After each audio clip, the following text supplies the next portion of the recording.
அனைவருக்கும் வணக்கம். உங்களுடன் நான் அனு. சீவக சித்தாமணி, நாமகள் இலப்பகம். சீவகனின் தந்தை சச்சந்தன் ஆவான். அவன் ஆண்ட நாடு ஏமாங்கத நாடு ஆகும். தென்னையும் கமுகும் மாவும் பலாவும் வாழையும் செழித்து வளர்ந்தன. வானம் பொய்க்காததால் தான தர்மங்கள் சிறந்து ஓங்கின. கல்வி கற்ற சான்றோர்கள் நாட்டுக்கு அறிவொளி பரப்பினர். செல்வம் ஈட்டிய வணிகர்கள் தாம் ஈட்டிய செல்வத்தை பகுத்து அறம் வளர்த்தனர். கலைகளில் வல்ல காரிகையர் ஆடலும் பாடலும் நிகழ்த்தி மக்களை இன்பமுற செய்தனர். உழவர்கள் கள்ளுண்டு கழித்து பள்ளுப்பாட்டு பாடி மகிழ்ந்தனர். நெல்லை மேய வந்த புள்ளினத்தை ஓட்டுவதற்கு அவர்கள் கல்லை தேடவில்லை, காதில் அணிந்திருந்த கொலையை கழற்றி அவற்றின் மீது வீசினர் என்றால் அவர்கள் செல்வ சிறப்புக்கு இதைவிட வேறு ஓர் எடுத்துக்காட்டு தர இயலாது. சச்சந்தன் ஆண்ட நகரம் ராசமாபுரமாகும். அகழிகளும் மதில்களும் அந்நகரை சுற்றி வளைத்து தக்க அரண்களாக அமைந்தன. 4 வகை படைகளுடன் நானிலம் போற்றும்படி அவன் ஆட்சி செய்து வந்தான். கட்டிளங்காளையான சச்சந்தன் தன் மாமன் மகளை மனம் செய்து கொண்டான். அவள் உருவில் ஊர்வசியை நிகர்த்தி இருந்தாள். எழில் நிறைந்த இப்பேரழகியை மணந்தவன் அவளை பொழில்களுக்கு அழைத்து சென்று இடையரா இன்பம் நுகர்ந்தான். அவன் மனம் ஆட்சியில் செல்லவில்லை. அதனால் தன் நம்பிக்கைக்கு உரிய அமைச்சன் கட்டேங்காரனை விழித்து சிறிது காலம் ஆட்சி பொறுப்பை அவனிடம் தருவது என்று தீர்மானித்தான். கட்டேங்காரன் அழைப்பிக்கப்பட்டான். நீ இதற்கு அட்டி ஒன்றும் கூறக்கூடாது என்று முன்னுரை கூறினான். அவ்வளவு மட்டியல்ல நான். 4 தலைமுறைகளாக அமைச்சியல் அறிந்த குடும்பத்தில் பிறந்தவன். எப்பொருள் யார் யார்வாய் கேட்பினும் அப்பொருள் தான் மெய்ப்பொருள் என்று சொல்லி பழகியவன் யான். சொல்லுங்கள், கேட்கிறேன் என்றான். சுமை என்றாலும் அது அமையும் என்று ஏற்றுக்கொள்ள வேண்டும். ஓய்வில் செல்ல விரும்புகிறேன். சாய்வதற்கு நீ உதவ வேண்டும். நான் வந்து பொறுப்பேற்கும் வரை இந்த ஆட்சியை நீ ஏற்று தாங்கி நடத்த வேண்டும். நம்பிக்கை நட்சத்திரம் நீ. அதனால் தம்பி என உன்னை மதித்து தருகிறேன். ஏற்று நடத்துக என்றான். ஆட்சி அவனிடம் தரப்பட்டது. அவன் வேண்டா விருப்போடு பதவியை ஏற்றுக்கொண்டான். அந்த பூனை பால் குடிக்காது என்று நம்பினான். சச்சந்தனை இல்லற இன்பம் ஈர்த்தது. நாட்டின் நல்லறத்தை மறந்துவிட்டான். தோள்வழி காட்டி ஆட்சியை சுமக்க வேண்டியவன் வளையலுக்கு வளைந்து தாழ்ந்து விட்டான். கதைகள் பல பேசினர். விடுகதைகள் பல விடுத்து வினாக்கள் தொடுத்தனர். நாடகம் நைந்தனர். இந்நிசை பாடல் கேட்டனர். அந்த புறத்தில் சுந்தரிகள் வந்து அவனை சந்தித்து அரசியை புகழ்ந்து வந்து உரையாடினர். சிலம்பு ஒலியும் வளையல் ஒலிகளும் மேகலை ஒலியும் செவிகளில் விழுந்து இனிய சங்கீதத்தை தந்தனர். மாலை பொழுது ஆட வேண்டிய விளையாட்டை இடைவேளையிலும் தொடர்ந்தனர். கவலை என்பது என்ன என்று தெரியாமல் அவளை அவன் இன்பம் மூட்டி வந்தான். அவளும் அவன் மீட்டு கீதத்துக்கு யாழின் நரம்புகளாக செயல்பட்டாள். நாதம் ஒலித்து கொண்டே இருந்தது. இடையில் நரம்பு அருந்துவிட்டது போன்று கீறல் உண்டாகியது. என்ன, ஏதோ மாதிரியாக இருக்கிறாய் என்றான். எனக்கு ஏதோ ஒரு புதிய அச்சம் தோன்றுகிறது. ஏன் எதற்கு என்று தெரியவில்லை என்றாள். காரணம்? நீங்கள் கவலை இல்லாமல் வெயில் படாமல் குளிரில் உறைந்து கிடக்கின்றீர். எந்த கடமையிலும் நாட்டம் இல்லாமல் இங்கு வாட்டமின்றி இருக்கின்றீர். ஏதோ எங்கோ ஓட்டை விழுந்து விட்டது போல் தோன்றுகிறது. கோட்டை விடுவேன் என்று நினைக்கிறாயா? செல்லும் கோடு நேர்கோடாக இருப்பது போல் தெரியவில்லை. கலைகள் அறிந்த உனக்கு கணக்கு கூட தெரியுமா? கனவு சாத்திரம் கற்றிருக்கிறீர்களா என்றாள். ஓய்வாக இருக்கும் போது அதையும் கற்றிருக்கிறேன். நான் கண்ட கனவு அதன் பலன் கூற முடியுமா? விடுக்கதை விடுத்த எனக்கு இந்த இடுக்கதை விடுவிக்க இயலும் என்றான். அசோக மரம் ஒன்று நன்கு செழித்து வளர்ந்தது. திடீரென்று அது பட்டு போகிறது. அடிமரம் காய்ந்து விடுகிறது. அந்த இடத்தில் புதிய செடி ஒன்று முளைக்கிறது. அதன் தலைமுடியில் 8 மாலைகள் விழுந்து அதை அழகு செய்கின்றது. இது நான் கண்ட கனவு என்றாள். பழமை அழிகிறது, புதுமை தோன்றி வளர்ந்து சிறப்படைகிறது. இதுதானே வாழ்க்கை நியதி என்று விளக்கினார். உங்களை எந்த அளவில் பாதிக்கும் என்று கேட்டாள். அவளுக்கு மேலும் விளக்கம் தர அவன் விரும்பவில்லை. கனவுகள் பலிப்பதும் உண்டு, பலிக்காமல் போவதும் உண்டு என்றும் அழுப்பினான். ஜோதிடம் போன்றதுதான் இது என்று அமைதிப்படுத்தினான். நாட்கள் சென்றன. உழுதவன் நிலத்தின் விளைச்சலை காண்கிறான். அவளோடு கழித்த நாட்கள் பழுது ஆகவில்லை. கண்ணிமை கனிந்த தாய்மையாகிறது. பெண்மையின் உயர்வுக்கு காரணமான தாய்மை அவளை வந்து அடைந்தது. வெறி கொண்டு விலங்காக வாழ்ந்தவன் நெறி காண முயன்றான். புலனின்பம் நுகர்ந்தவன் தன் புலனறிவு செயல்படத் தொடங்கியது. அவள் ஒரு மாற்றம் அவன் உள்ளத்தை திருத்தியது. அவள் தோள்கள் மெலிந்தன, வாய் விளர்ந்தது, கண் பசந்தது, மூளைக்கண் கரிந்தது. செப்பு போன்ற அவள் கொங்கை பால் சுமந்தது. ஈடை மறுத்தது. சூழ் உற்றாள். அதனால் அவள் இளநலம் தொலைந்தது. அவனுக்கும் கவர்ச்சி குறைந்தது.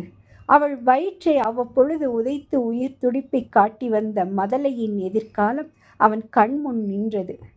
கட்டிங்காரன் ஆட்சியை தராவிட்டால், எதிரியாக மாறி போர் தொடுத்தால் அந்த நினைவு அவனை அலைக்கழித்தது.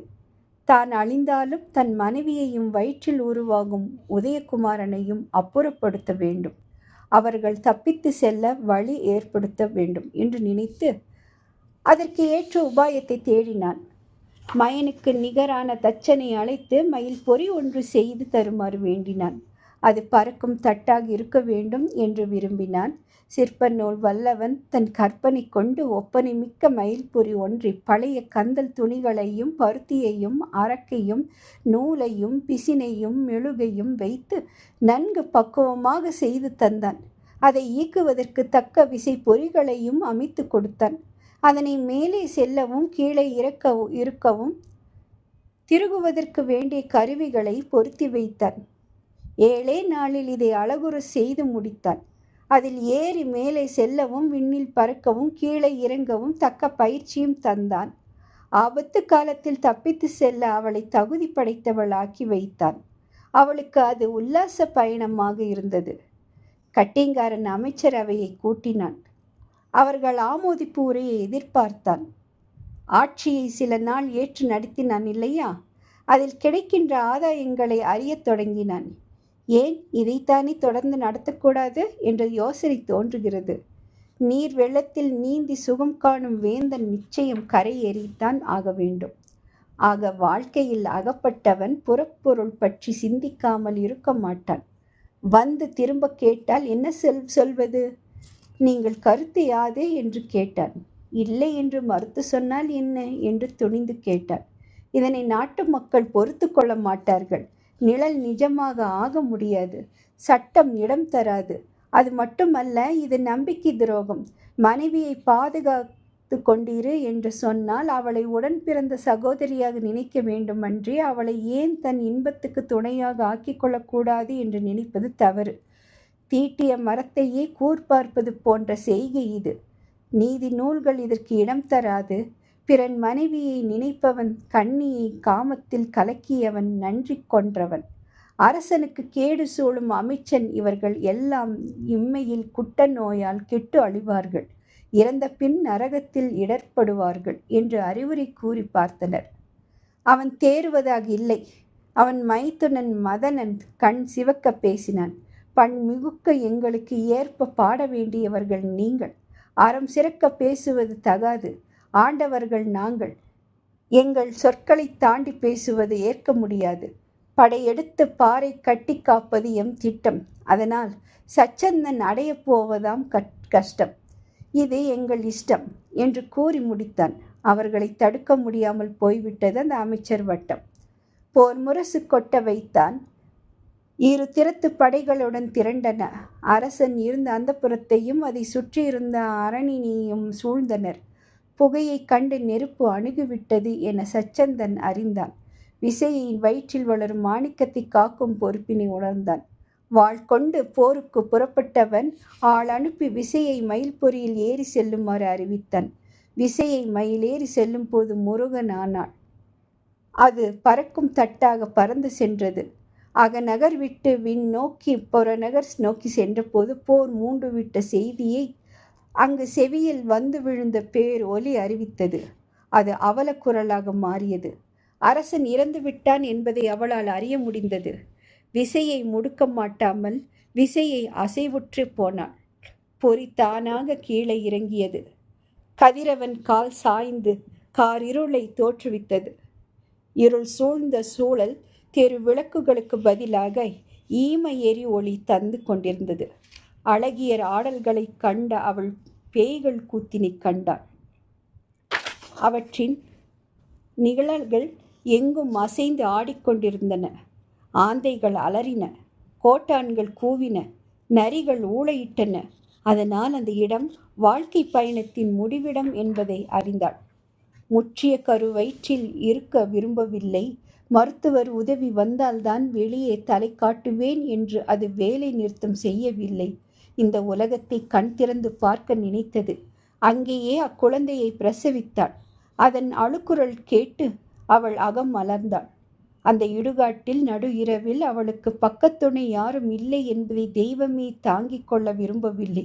புறங்காட்டில் காவல் தெய்வமாக இருந்த பெண் தெய்வம் ஒன்று சண்பகவல்லி என்ற பெயரில் கூனி வடிவில் அங்கு வந்து உதவியது. பழகிய முகம் போல் இருந்தது. அது தெய்வம் என்பதை விசையை அறிந்தளாள். இருண்ட அவள் வாழ்வில் மின்னல் கீற்று போல அந்த சின்ன குழந்தை அவளுக்கு ஆறுதல் தந்தது. வாழ்க்கையில் ஒளி கிடைத்தது போல இருந்தது. நாட்டை பிரிந்தாள், கணவனை இழந்தாள், துயரத்தில் உழந்தாள். அந்த நிலையில் அவளை கண்டு மகிழ்ந்தாள். கேட்டது தரும் கற்பகத்தரு போலவும் வேட்டது கொடுக்கும் காமதேனு போலவும் நல்கும் ஒளிமிக்க சிந்தாமணியாக அவன் அவளுக்கு விளங்கினான். கண்ணே மணியே என்று கொஞ்சாமல் தன் வாழ்க்கைக்கு ஒளி காட்டும் சிந்தாமணியே என்று அழைத்து மகிழ்ந்தாள். கொஞ்சம் சூழ்நிலையில் அவள் இல்லை, அஞ்சும் சூழ்நிலையில் அவள் கிடந்தாள். உதவிக்கு வந்த தெய்வம் அவளுக்கு வழிகாட்டியது. அலமந்து நடந்து செல்வதற்கு அல்ல, அடுத்து என்ன செய்ய வேண்டும் என்பதை அறிவிக்க. அரச மகன் பூமித்தாய் பெற்ற திருமகனாக அவதரித்துள்ளான். முடிவிடத்தை முதலிடமாக கொண்டான்.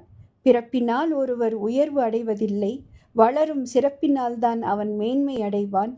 இங்கே வெட்டிக்கு போட்டு வைத்தால் இங்கே காவல் காக்கும் வெட்டியான்தான் எடுத்து சென்று வளர்ப்பான். அதிகமாக போனால் அவன் ஒரு அரிச்சந்திரனாக முடியும். நீ அவனை எப்படி வளர்க்க முடியும்? கட்டிங்காரன் அறிந்தால் முளையிலேயே களைந்து விடுவான். அதனால் அவனை தக்கவரிடத்து விடுவதுதான் நீ செய்யத்தக்கது என்று கூறினாள். அறிவு மிக்க அன்னையாகையால் குழந்தையை செல்வ செருக்கு மிக்கவரிடம் ஒப்படைக்க உருப்பட்டாள். பேழையில் வைக்கப்பட்ட ஒரு கண்ணனைப் போல அவன் அங்கே கிடைக்கப்பட்டான். தேரோட்டி எடுத்து கண்ணனை பேரும் புகழும் வாய்ந்த மன்னன் ஆக்கினான். அதே போல கந்துக்கடன் என்னும் வணிகன் ஒருவன் தன் மகவை பறிகொடுத்து விட்டு தறிக்கெட்டு வந்து கொண்டிருந்தவன் அங்கே கிடத்தப்பட்ட குழந்தையை கண்டான். வறியனவனுக்கு தனம் கிடைத்தது போலவும் விழியேற்றவனுக்கு ஒளி கிடைத்தது போலவும் அவன் மகிழ்ந்தான். தன் மனைவி சுதந்தையிடம் தந்து அவள் சிந்தையில் தோன்றிய துயரை துடைக்க முடியும் என்று முடிவு செய்தான். அந்த குழந்தை கையில் அரச மோதிரம் இருந்தது. அதை அவன் அன்னை போட்டு வைத்தாள். கள்ளக்காதலில் உள்ளம் பறிகொடுத்தவள் சுமக்க மாட்டாமல் இறக்கி வைத்த சுமையல்லாது அரசர் மகனாகத்தான் இருக்க வேண்டும் என்பதை அறிந்து கொண்டான். அந்த குழந்தையை அவன் கையில் எடுத்தபோது அது தும்மியது. அப்பொழுது கம்மிய குரலில் சீவா என்று மறைந்திருந்த விசையை வாழ்த்திய ஒலியை கேட்டான். ஜீவன் இழந்த அவளுக்கு இவன் ஜீவனாக அமைந்தான். இறந்த மகவை புதைக்க வந்தவன் அதை புதைத்துவிட்டு புதையல் கிடைத்ததைப் போல புதியவனை எடுத்துக்கொண்டு வீடு நோக்கி விரைந்தான். 10 மாதம் வயிற்றில் சுமந்து காத்த மகவை இறக்கி வைத்த அதை கண்டு மகிழ வேண்டியவள், அதனை மார்போடு அணைத்து பாலூட்ட காத்திருந்தவள், வாய் திறந்து அழாத அந்த குழந்தையை சடமாக கண்டவள் இப்பொழுது மனம் திடப்படுத்தி கொள்ள புதிய செய்தி கொண்டு வந்தான். அவன் ஆயுள் கெட்டி விழித்து கொண்டான் என்று அவளிடம் சொல்லி அக்குழவியை கொடுத்தான். தன் மழலை செல்வம் தன்னிடம் சேர்ந்து விட்டது என்பதால் அவள் மகிழ்ந்து அவனை வாரி எடுத்து அணைத்து கொண்டாள். செத்தவன் உயிர் பிழைத்தான் என்ற செய்தி வியப்பும் மகிழ்ச்சியையும் விளைவித்தது. பாறை அடித்த இடத்தில் முழவு ஒலித்தது. மகிழ்ச்சி ஆரவாரம் பெருகியது. கந்துக்கடன் மகன் பிழைத்தான் என்ற செய்தி கட்டிங்காரன் காது கெட்டியது. கந்துக்கடன் அவனுக்கு நெருங்கிய பந்துவைப் போல பழகியவன். நாமாவளி பாடி நல்ல பெயர் எடுத்தவன். அதனால் அவனும் பொன்னும் வாழ்த்துரையும் அனுப்பி வைத்து தன் மகிழ்ச்சியை தெரிவித்தான். வந்தவருக்கு எல்லாம் பொன்னும் பொருளும் வாரி தந்து தன் மகிழ்ச்சி வெள்ளத்தை கந்துக்கடன் தெரியப்படுத்தினான். சிறையில் தேவகி வயிற்றில் பிறந்த கண்ணன் யசோதையால் வளர்க்கப்பட்டதைப் போல இடுகாட்டில் பிறந்த ஜீவகன் சுதந்தையால் எடுத்து வளர்க்கப்பட்டான். ராசமாபுரம் கோகுலம் ஆகியது. பிறக்கும் குழந்தையை சிறப்படைய அதற்கு பெயர் சூட்டி அவனை பெரியோன் ஆக்க விரும்பினர். ஜீவகன் என்ற பெயரை சிறந்தது என்று கந்துக்கடன் களரச் சுதந்தை அதற்கு தடை சொல்லவில்லை. செல்வக்குடியில் அவன் வளர்ந்தமையின் செவிலித்தாயர் அவனை செம்மையாக சீராட்டி பாலூட்டி வளர்த்தனர். செவிக்கு வீரம் மிக்க கதைகளை சொல்லி அவனை புவிக்கு நாயகனாக்க வழி செய்தனர். தாலாட்டி வளர்த்த போது அவனுக்கு இசைக்கலை அறிமுகமாகியது. முக்கால் தேரை செலுத்த வைத்த அவனை நடைப்பயில செய்தனர். யானை, தேர், குதிரை இவற்றின் பொய்மை வடிப்புகளில் அவனை அடியெடுத்து வைக்க கற்றுத்தந்தனர். ஊர்திகளை தள்ளி உரம் கொண்ட நெஞ்சுக்கு உடலும் பெற்றன். பூக்களில் தாமரை போன்றும் விண்மீன்களிடையே ஒளி வீசும் திங்களை போன்றும் அடர்ந்து எதிர்ப்பதில் சிங்கம் போன்றும் ஆற்றலோடும் வீரத்தோடும் தனித்து செயல்பட்டான். மழலை மொழி பேசி மகிழ்வித்த அவனுக்கு எழுத படிக்க கற்றுத்தர விரும்பினர். அவனை மையாடுக என்று சொல்லி ஓலை தந்து எழுத வைத்தனர்.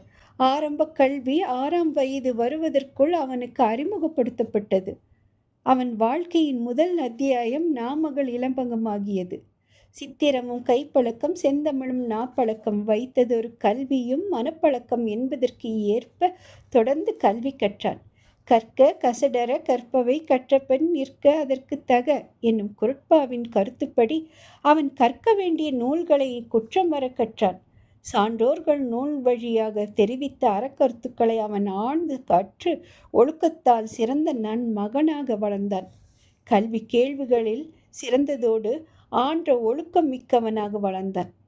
வயதுக்கேற்ப படிப்பும் கலைகளும் கற்றான். வீரனாவதற்கு வேண்டிய வித்தைகளை பெற யானை ஏற்றம், குதிரை ஏற்றம், மரப்போர், விற்போர் முதலிய படைக்கல பயிற்சிகளை கற்று நிகரற்ற வீரம் உடையவனாக திகழ்ந்தான். யாழ், குழல் முதலிய இசைக்கலைகளிலும் தேர்ந்தவனாக விளங்கினான். கல்வி நலனும் படைப்பயிற்சியும் கற்ற அக்காளையை அவன் ஆசிரியராக விளங்கிய அச்சநந்தி என்பார் அருகு அழைத்து அன்பு குழைய பேசி எதிர்காலத்தை வரைபடம் காட்டி அறிவுறுத்தினார்.